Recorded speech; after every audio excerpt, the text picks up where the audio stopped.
Puri Kanginan adalah sebuah bukti peninggalan sejarah dari Kerajaan Buleleng. Sejarah terjadinya Puri Kanginan menurut anak Agung Ngurah Parwata Panji, pada abad ke-17, Ang Lurah Panji Sakti ingin memajukan perekonomian dan bukit. Beliau berjalan-jalan ke utara kurang lebih 2 km dari Puri Sukesada. Di utara beliau menjumpai tanah lapang yang ditumbuhi hamparan tanaman jagung gembal atau jagung pari. Di sana beliau berpikir untuk membuat puri di tengah-tengah hamparan tanaman jagung gembal tersebut. Puri itu ialah Puri Buleleng yang kita kenal berada di timur Jalan Mayor Metra sekarang ini. Mengapa ada di timur jalan? Karena beliau berpikir waktu itu agar dekat dengan sungai yang sekarang bernama Tukat Buleleng. Pada tahun 1815, Buleleng itu dilanda banjir bandang, banjir lumpur yang diakibatkan oleh meletusnya Gunung Tambora. Gunung Tambora waktu itu meletus, air Danau Buyan meluap sehingga memecah dari dinding bukit yang ada di sebelah utara Danau Buyan. Itulah berakibat banjir bandang yang terjadi. Sehingga banjir bandang itu meluluh lantakkan dari Puri Sukesada yang dibuat oleh Ang Lurah Panji Sakti, dan begitu juga Puri Buleleng yang dibuat oleh Panji Sakti zamannya itu. Nah, dari waktu banjir bandang 1815 itu Buleleng dikuasai oleh raja dari Karangasem. Jadi keluarga Puri Karangasem dan Puri Buleleng waktu itu lari menyelamatkan diri agar tempat yang terhindar dari banjir bandang itu tempat yang tinggi, yaitu di Puri Kanginan ini. Tapi belum namanya Puri Kanginan, masih ada tanah tinggi. Disinilah beliau berlindung, semua keluarga Puri Karangasem, Puri Buleleng berlindung. Di tanah itu beliau membuat suatu puri lagi untuk meneruskan pemerintahan di Buleleng.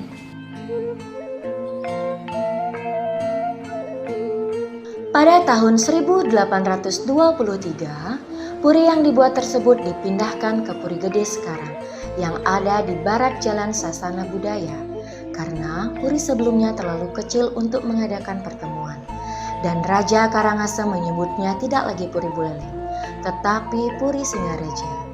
Tahun 1846 itu Belanda ingin menguasai Bali secara keseluruhan, dan Belanda memulainya harus menyerang Buleleng. Bagaimanapun cara harus menaklukkan Buleleng secara total. Akhirnya Buleleng tidak mau menyerah begitu saja. Terjadilah peperangan antara kerajaan Buleleng dengan Belanda. Terjadilah perang Buleleng 1846 itu, berpusat di Puri Kanginan ini juga. Akhirnya tahun 1847 itu Buleleng ditaklukkan oleh Belanda. Raja dengan pasukannya, dengan patihnya itu bergeser ke Padang Bulie. Dari Padang Bulie bergeser ke Jageraga.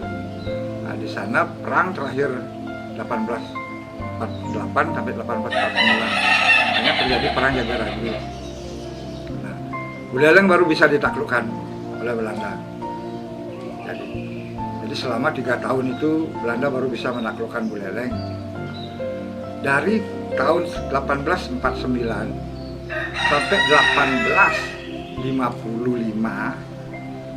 itu Buleleng tidak diperintah oleh seorang raja, seorang patih, seorang penggaul. Jadi Belanda itu belum percaya. Tahun 1930, Patih Jelantik, Raja Buleleng I Gusti Ngurah Ketut Jelantik dan punggawa yang bernama I Gusti Jelantik. Beliau ini berkuasa dari tahun 1898 sampai 1915. Dari sana beliau memulai membangun Buleleng, seperti membangun Pura Dalem, Setra Buleleng, Pura Segara sampai jalan yang kita lewati sekarang dari Catuspata menuju Pelabuhan Buleleng, beliau yang membuat. Tahun 1902, Puri Kanginan dibangun kembali oleh I Gusti Putugeria dan bangunannya berdiri sampai sekarang. Makanya Puri Buleleng tidak lagi dipergunakan, tetapi masih memiliki suatu ikatan sejarah dengan Puri Kanginan dan Puri Gede. Karena sampai sekarang yang disebut Puri Buleleng itu adalah Puri Kanginan dan Puri Gede.